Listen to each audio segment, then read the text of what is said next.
Amazing place to have a Grand Prix, isn't it?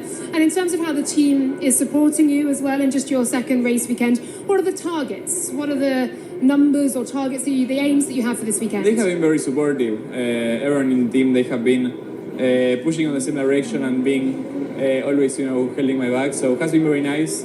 A very nice first weekend.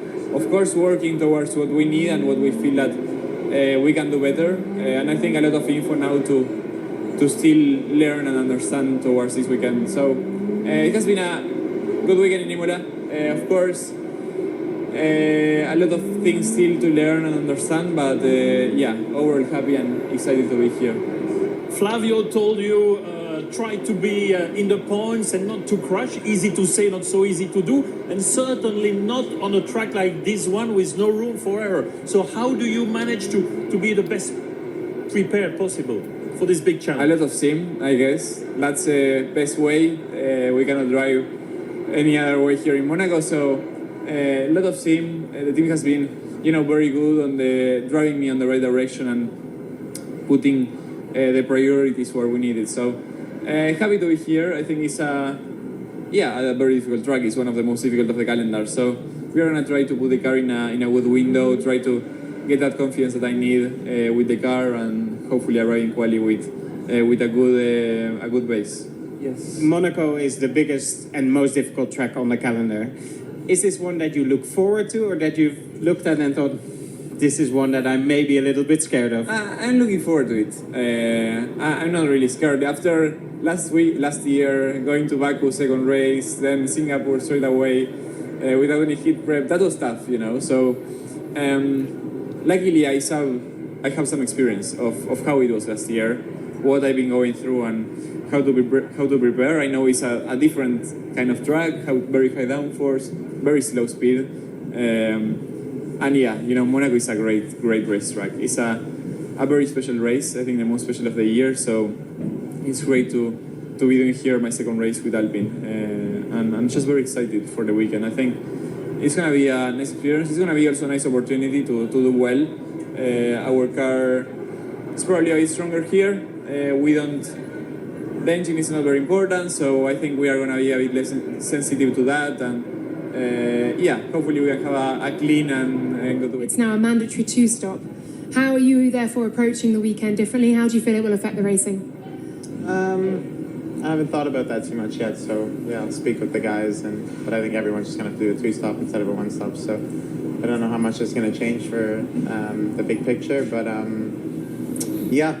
good to be back in Monaco. It's always fun driving here, close to the wall is very thrilling, so looking forward to it. Last week, a whole raft of updates, and they seem to work. This weekend, Adrian Newey is visiting and has a technical space for himself. Are you seeing some improvement on the car and also some input from Adrian already coming through? Yeah, last week was definitely one of the better weekends we've had. That's probably the best weekend we've had all year, just competitiveness-wise. So that was encouraging, but very different kind of track this week, so we'll see how we go. Casinos are a big thing here. Some other drivers did really well when asked them, so I got to ask you too. Can I see your best poker face? Very unlucky weekend last time out in Imola, but it did seem that the car had made some progress. How do you feel it will therefore behave around this beautiful racetrack here in Monaco? Yeah, I think it's going to be difficult. Monaco is a very specific track, and a lot of low speed content here, which has been our weakness so far this year. So on paper it's not the best track for us, but said that, I think Monaco is a very special weekend. You need to build the confidence, you need to feel one with the car, and hopefully we build that in the free practice. And it looks to be, it will be mandatory two-stop here as well. Have you guys discussed how that's going to look, the impact it will have on the racing, how you'll approach the entire weekend differently? Yeah, not yet, because we didn't have the meeting yet with the team, with the engineers, but I know this is going to be a change for sure in the strategy, and in a way I think it's good because it will give some hope on Saturday night. Normally in Monaco after Saturday more or less the positions are locked, but I think thanks to these two stops, I think this is going to be some hope and some possibilities for Sunday. So I think it's a good thing. It's obviously a test. We will see on Sunday night. But yeah, looking You forward. must have some really good memories around here. You always run well, and you're coming off a couple of races now where you seem to get a real nice feel for the car. Yeah. Believe to dream that you can have a really strong result this weekend? Yeah, honestly, I'm very confident with the car lately, and we've done a lot of progress with the setup and with the understanding of the car and finding performance on little details of the setup. And it shows, no, with the performance that we showed in Q2 and even Q3 in Miami and Imola. We need to keep going. This track, we don't know how it will be. Unfortunately, Sundays haven't gone my way or our way lately, but as long as Sundays goes well in Monaco, then I'll be happy. Carlos, you spoke about working together with Alex. How important is it, with the position Williams is in right now, to work closely together with your teammate and have a good relationship? Yeah, I think it's nowadays in Formula One, I think this is something a bit underestimated. If two drivers with good talent and goodwill are working together to share things, to make the car quicker, when you have two drivers fighting each other and not sharing too much, I think you're making yourself slower. And I think Alex and I were sharing a lot of things, and it's showing the benefits of that.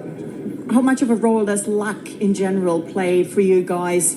When everything goes well, how much important is luck then? Yeah, Monaco, you need a bit of luck in Q2 or Q3 with traffic. You need a bit of luck around the pit stops with the safety cars. But lately, Monaco has been too processional, and that's why I think they're bringing the two-stop.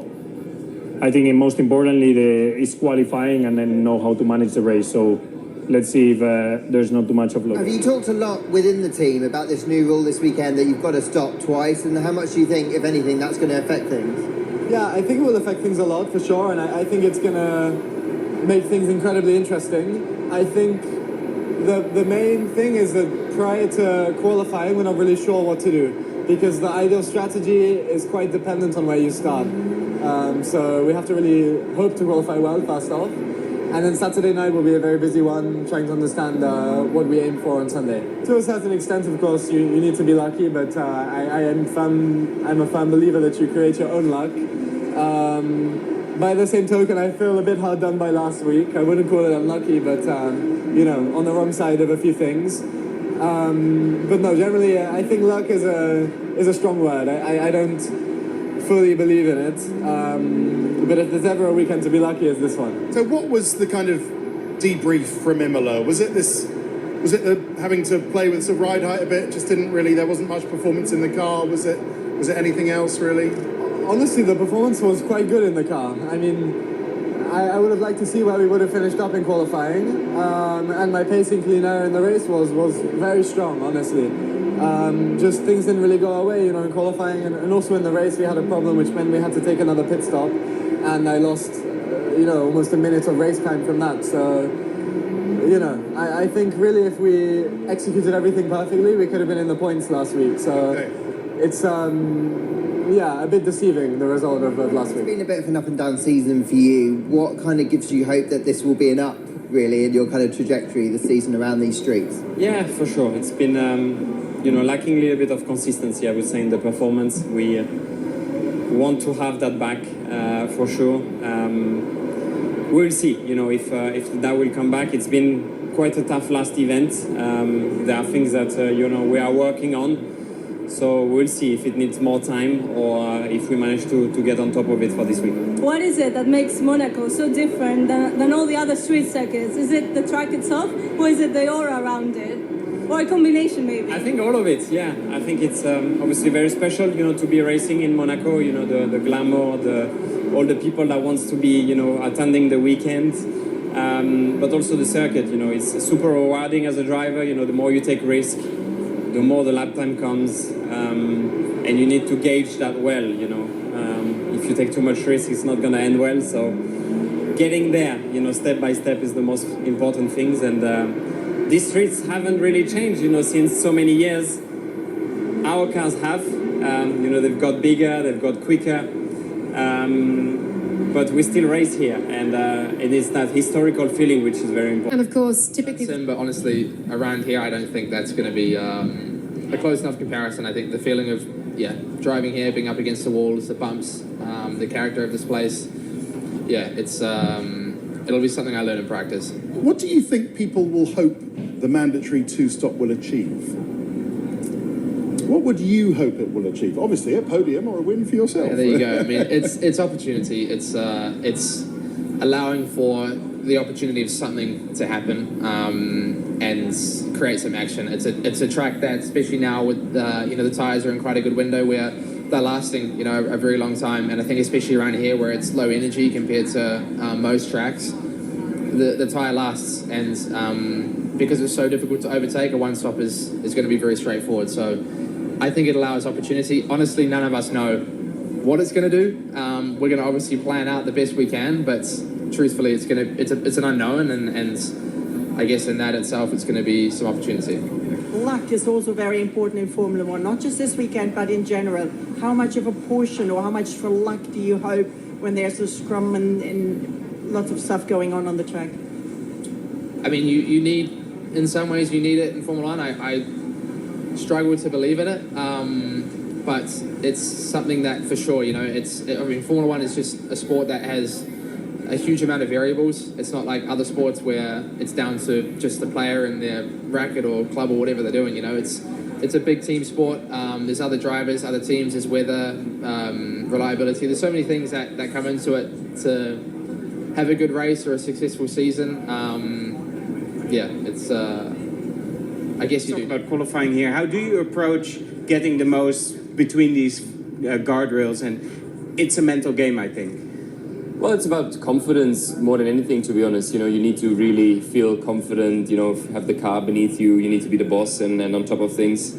Confidence is really where the lap time is, and, that allows you to push, obviously, to the limit, close to the walls, but without overstepping. And obviously, every year is the same, the progression, session on session, you build your confidence, you get closer and closer to the limit. And then obviously by quali, you're trying to put the laps together, which is not easy. It's, a very busy, dynamic lap, bumpy as well around here. So never easy around Monaco, but it's, still one of the iconic, most challenging ones and one of my favorites.